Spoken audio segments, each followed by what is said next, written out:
I have been a holistic practitioner for 20 years, and my work generally involves autoimmune disorders, chronic fatigue, fibromyalgia, ME, Lyme disease, all of those sorts of things. And I also have worked for 15 to 17 years with autism. Everybody talks about the children and how they can be taken forward, and there is a tremendous amount that can be done for them, and that is spoken about a great deal. However, today I would like to take you all on a journey of what it's like for a parent to suddenly discover that their child has been given the diagnosis of autism. This talk is fairly emotive, and I have absolutely no wish to offend anybody, but the journey I'm taking you on is what I see with thousands of parents that I have worked with. It's the average journey, but there are many parents who buck the trend and do things very differently, but this is the average journey. So I hope you will walk with me and have a lot of compassion and understanding for their journey. Thank you very much.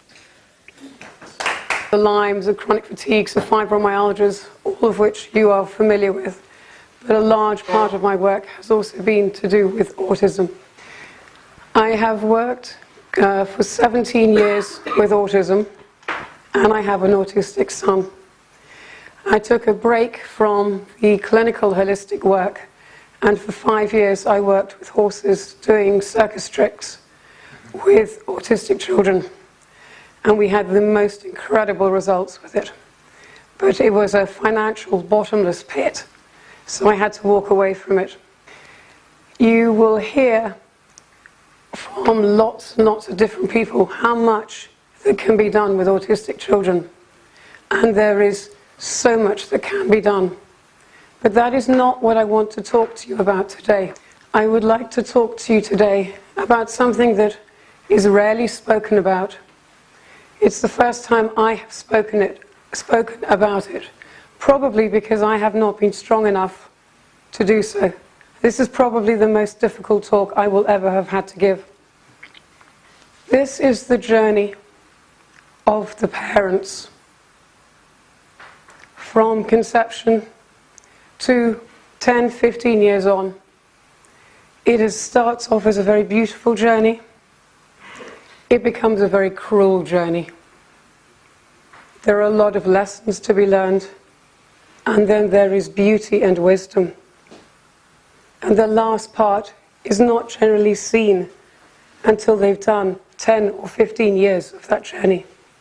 But these children are here to change the world, and through the parents, this is happening. This is where it starts.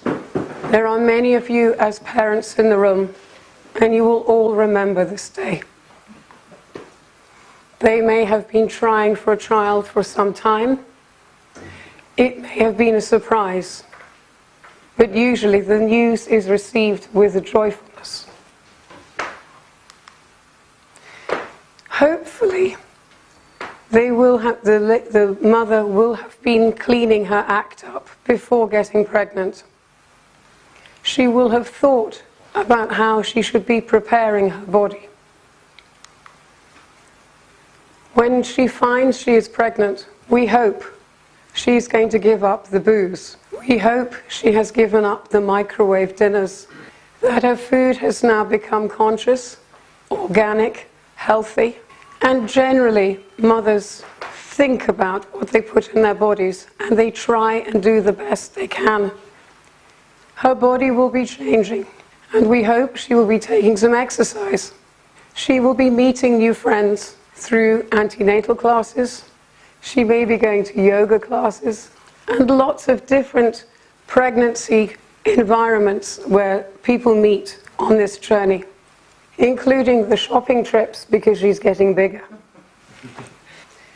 She will be resting more and more, and there will be the normal trips to the doctor and having the scans to see the photograph, whether it is a boy or a girl.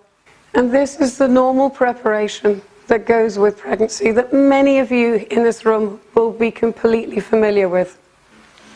And then comes the excitement. The day arrives. She may have a normal delivery, vaginally, or she may have a C-section. But mother and child are doing fantastically. Dad's very happy, and the family start to arrive. Grandmothers come in to meet the newborn, and for the purposes of this story, we're going to make it a general story. We're going to say there's an older sister. We're going to call her Arabella. Arabella's going to come in. She's going to meet her new brother. So it's a lot of excitement, new people coming to the hospital to meet the newborn. Well, they're not new people, but they're new. It's a new life. Everybody is joyful. He looks completely normal. There are no signs that there is anything wrong. And this is probably the cruelest blow of all. When a child is born, it looks normal. When it has autism, most of the time, it is not like a child who has been born with Down syndrome. There are physical features that tell you there is a problem.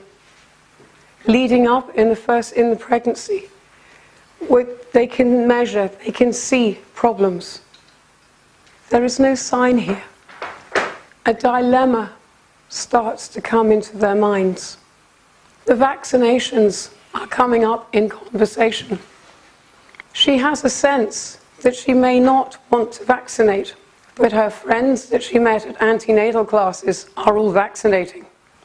The husband may be completely happy with vaccinations, and sometimes I am talking in general terms here about families. Not every family is the same, but many times the father may be okay and the mother is not okay. The grandparents may turn around and go, "It was good enough in my day, what is the problem?"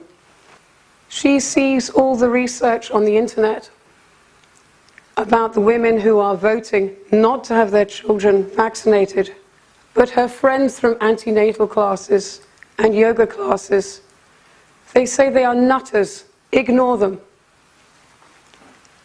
These problems, they're other people's problems, they won't happen to you. And so she does get her child vaccinated. He screams a lot. The doctors say, "It's fine, don't worry." They do that sometimes. They get over it in 24 hours. She doesn't realize her son's brain may be swelling from the injection. And that is why he's screaming. Confusion starts to come into the family. Her friends are being very supportive to her, but things are not right. He is not meeting his developmental markers. He may not be walking. He does not have eye contact. He reacts with certain sounds. She stops off at a motorway services on visiting her mother. She takes him to the loos to change his nappy, and somebody sets a hand dryer off, and he screams and screams and screams. They cross the road at a zebra crossing, and a Harley Davidson stops with the pud, pud, pud, pud, pud, pud. He screams and screams. He can't cope with that sound frequency.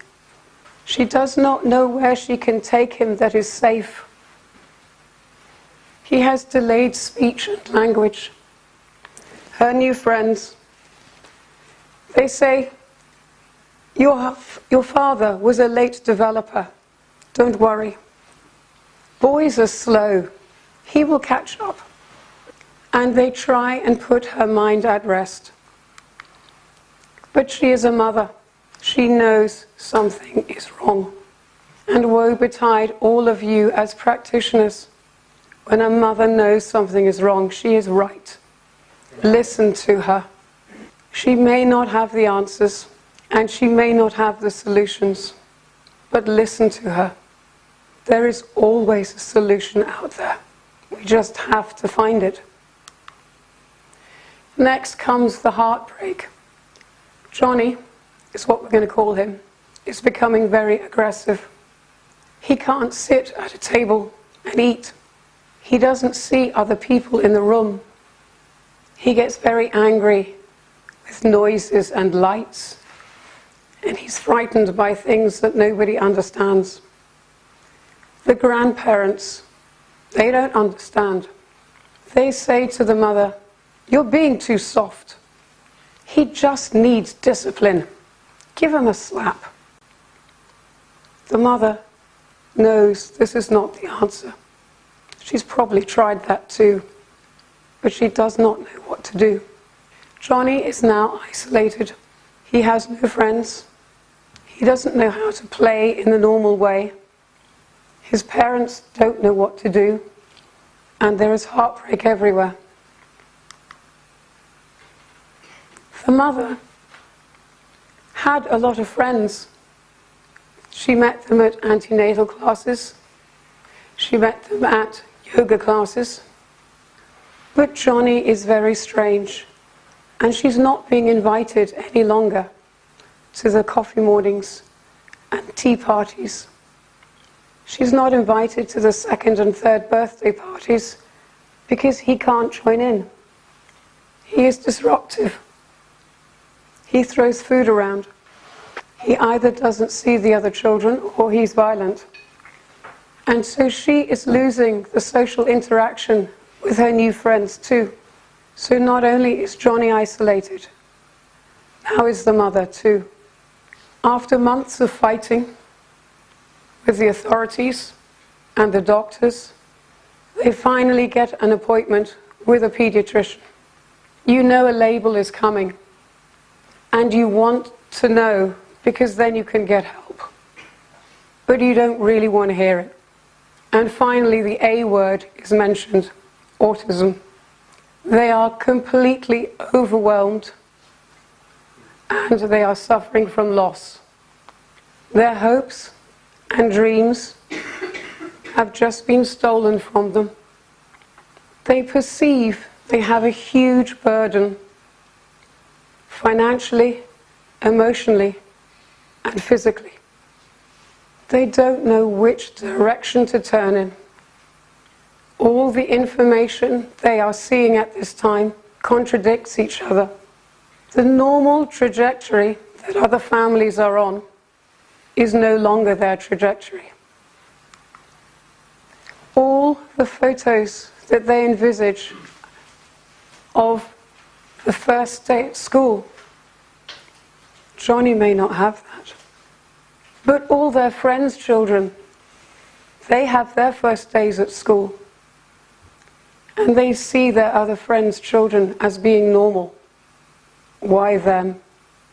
How will Johnny cope, or will he, with school camps? Will he be able to have sleepovers with friends? Will he have any group activities at all? He can't look anybody in the eye right now. Will he ever leave home? These are the things they are thinking about. Will he ever get married? Will he ever have a girlfriend? What will happen? These are the questions that are going through their mind when they've just been given the A word, autism. And then comes the isolation. Their family can't cope.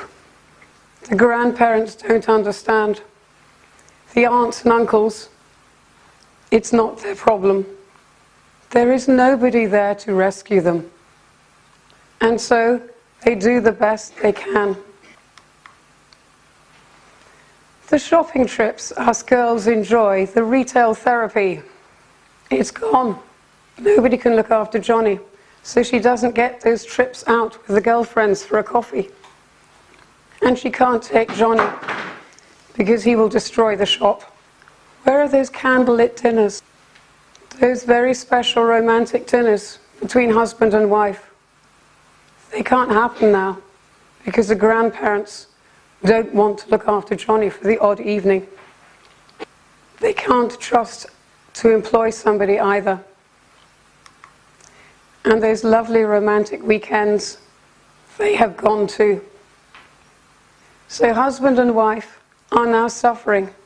They do not have the ability to have that special time together, just them, husband and wife, without children. Shock and grief is what they are going through. They are in shock as to what has happened to them. Their lives have turned upside down. And they are in grief for the child they thought they were going to have. If they came from a well-off family, they may have had ideas of where that child might be going. They may have put his name down for a very smart school, had ideas of him going into the family business. And even if he's not born into an affluent family, they still have hopes and dreams for him. But those have been taken away now. Their child is not neurotypical. The questions come up. You want to blame something or someone. Who is to blame? Is it karma? Was it the injections? Did I do something in a past life? These are all the questions they will be going through, together and privately. You can't stay in that place for very long. You have to move out of it.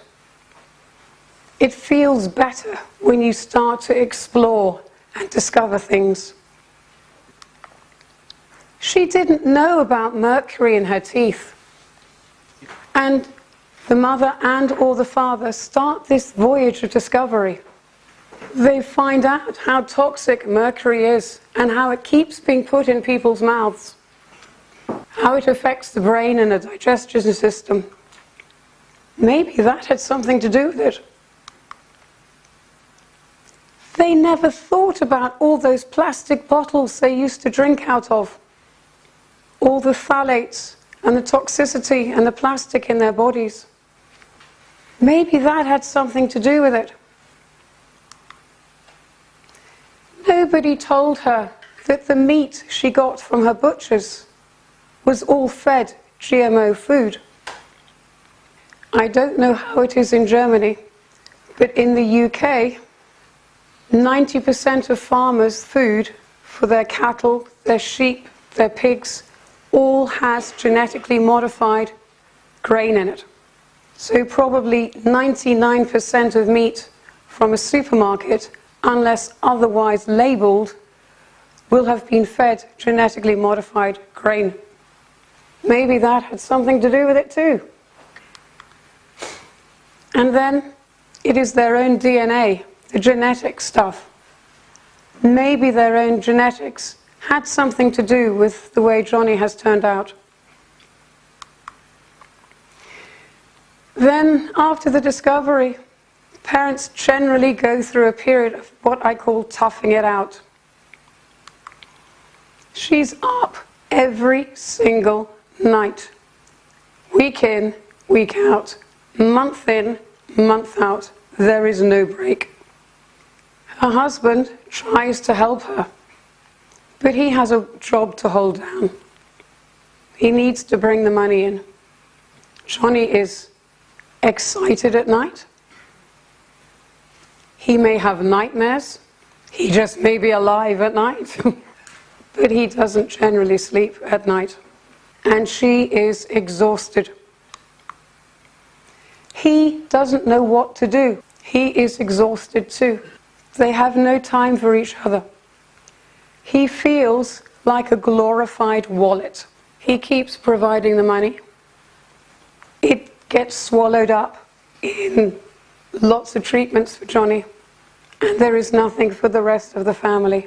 Quite often he will feel emasculated, and he feels like she does everything. He doesn't know how to relate to anybody in the family right now. This is a general picture. There are husbands who are brilliant at this, but a lot of them have a big difficulty at this stage. And I have no wish to offend anybody. She is probably feeling very isolated too. She can't get out of the house. She's lost her friends, her family can't cope, and it's a really sad place. Let's not forget Arabella, the older sister. She was really excited to meet her new brother, but he kept on getting all the attention. She is not seen at home, so she tries to get attention in a negative way at school. Her school results are suffering, and she just tries to fit in. She has no choice. There are 3 phases for parents generally with autism. This is the first, denial. They are overwhelmed. The information they see is all different. They don't know where to turn.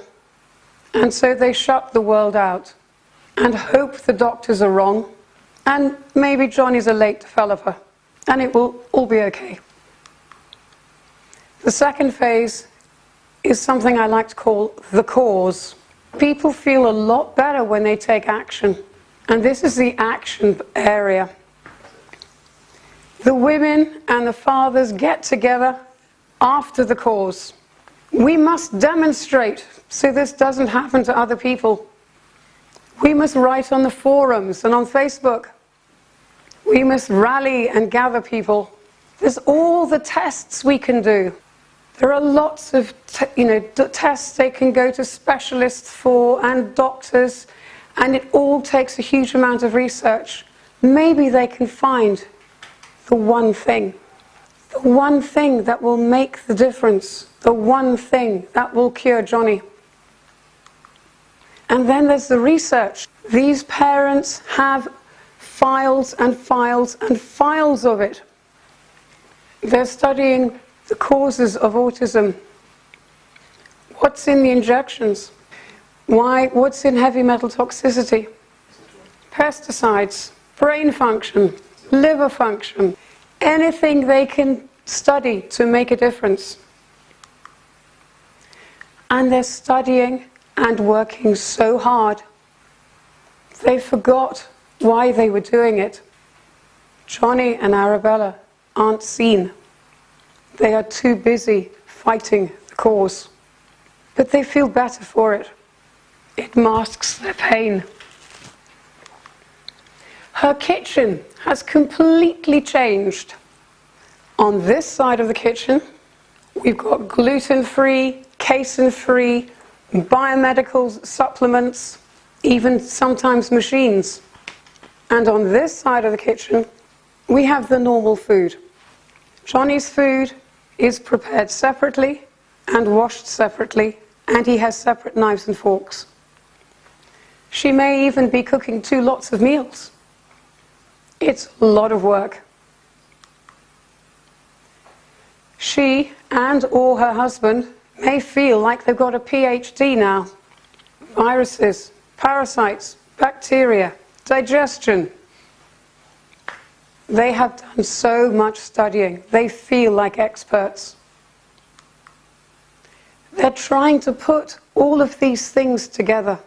The mercury, the pesticides, the Monsantos, the conspiracy theories, the vaccinations. How does it fit into their life to where they are today? And how can they change it? They're becoming awake and they're becoming alive. Their life is changing. They've probably walked into a lawyer's office by now to fight for their child's education, to fight for better rights in his upbringing, or the council. One or both of them has become very, very articulate and very erudite in putting their points across. They can now put a suit on and lobby their MP, their local council, parliament, all sorts of professional people they are now trying to make a difference with. They have a new language. It's not a language that their friends with normal children have. They talk about chelation, bacteria, viruses, parasites. These are not normal things in most normal families. They've even learned to communicate in a different way through sign language or Makaton or PECs. And then gradually there comes a transformation. They're beginning to see things in a very different way. They have new friends now who understand them. They're on the same path. And they have changed so much from the people they were before they had Johnny. She and or her husband are very focused individuals. They have become very professional in certain areas of their life. Gone is the carefree marriage and the carefree attitudes. The transformation has a negative side too. Sometimes the families will separate. They cannot cope. Their paradise is lost. And they both need a huge amount of compassion. Neither of them is the other person married. And then comes the acceptance and the gift. And this is the point when you stop describing yourself as an autistic family. And this is the third phase. It's when life carries on as normal, when everybody is included. And whatever strangeness goes on in the family is okay. The gift comes when these parents, and it's normally parents of, I'm going to say here special needs children, I'm not going to just term it as autistic parents because it's special needs parents as a whole, generally. They notice the smallest changes which are so incredibly important that most people would normally miss. It may be something as simple as threading a piece of string through a piece of pasta to make a necklace. This can be a huge achievement that is celebrated, but missed by many others. It is the gift of being able to sit and be and do nothing. To sit in another person's presence and be in that energy and share. It's very precious. And these are the things you learn. To be able to hold somebody and really hold them for not a fleeting second, but several minutes. And the healing that can take place in that is profound and huge. And to be able to accept some of the strange things. These children are wired differently. I have known children who are completely overjoyed by cookers, by light switches, the yellow pages, the telephone directory. In my son's case, dinosaurs. I have a house full. But when you can accept that that is what lights them up and not get fed up with it and share the excitement of turning that light switch on and off for the 1000th time that day, you allow them to have the space to change. But when you create conflict because you don't get the light switches or the dinosaurs, then they need that more. You make it acceptable, they can change. Through the parent's journey, they may have traveled across continents, countries, cities to find the right people, to find the answers. And in through doing, they have become a lot more worldly wise. They have become more conscious on a level that is so profound. And through having to change for Johnny, their interactions affect all the people around them. It is a ripple effect. They've learnt not to judge people in the same way, because they know because of every action There is a reason behind it. As they have had to learn through Johnny, they now know there is a lot more behind what they're seeing. And so they do not judge in the same way. This is a lovely saying which is very, very true. How people treat you, how you react is yours. And this is very, very true. And as parents of special needs children and autistic children, you learn not to react. It doesn't work. I had a fridge magnet many years ago which sums this up in a very different way. You can't scare me. I've got children. You don't react. You learn to respond. The family that started out may have been quite material and had lots of techie things and games and toys. And you tend to find they tend to disappear from your life. Their lives will be a lot more simple and a lot more wholesome. Pleasures become a lot more simple. Playing on the lawn with the dog. Going for long walks on the beach. The pleasures and the entertainment becomes a lot simpler. And the connection with the family is a lot better. There will be more talk in the family of kindness, love, peace, and humanity. Because this family is now awake. They have learned things along the way that they would never have learned if Johnny hadn't come into their life. When you have absolutely nothing left, when you are absolutely on your knees and you hear that voice that's frightened, upset, vulnerable, you find the strength in a well that you thought was empty to get up and go and help that child. They enable you to go to the very depths of that well and find something more. They give you that extra strength you didn't know you had. They are not going to let society down. They are unlikely to go and rob a bank, to rape somebody, to dream up an elaborate scheme to steal from people. On the whole, they are incredibly gentle, and they have a need to profoundly reach out to people. All children teach you the meaning of unconditional love, and we can only learn from them, because I believe, as you will see why in a minute, these children are here to teach us. Humanity is like the fingers on a hand. Each one is different, but we are all connected to the one. Let's not forget Arabella. She is going to grow up to be the most awesome individual. She has learned compassion, generosity of time, patience, because her brother has instilled it in her. And probably by the time she is 15, she has the skills that would take most people 15 or 20 years her senior to know.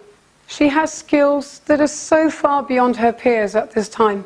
And how she interacts with people will be profound.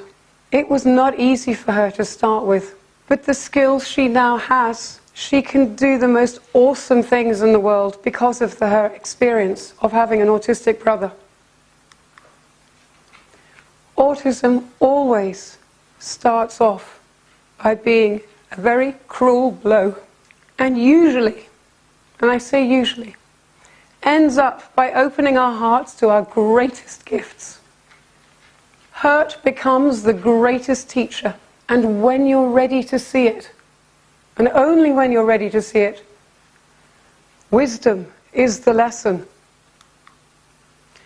Through autism, we can become wide awake and more conscious. Through their very existence, they are an expression of love. Every single one of you here today is an expression of love. Through their very being, they touch and align the vibrations of all those around them. Their vibrations are so high. they cannot help but affect anybody who is around them in a positive way. There was a scientific program, an experiment they did many years ago, and they took about 30 or 50 metronomes and they started them at different times. So they're all swinging at different times. In 2 or 3 minutes, all the metronomes were doing this. And for me, autistic children are the master metronome. They have these incredibly high frequencies of consciousness. And anybody who is around them can't help but align themselves with their incredibly high frequencies. And so they change the people around them, who then change the people around them, and gradually we may change the world. At this point, I have one more slide, and I'm going to save it for the very last. Before I go there, does anybody have any questions? Okay, let me leave you with this thought. Through our greed, materialism, and social desires, we destroy the world, and in so doing, we damage our children. And through our damaged children, we can learn the greatest gifts of all: unconditional love, humanity, forgiveness, joy, love, and gratitude. Thank you.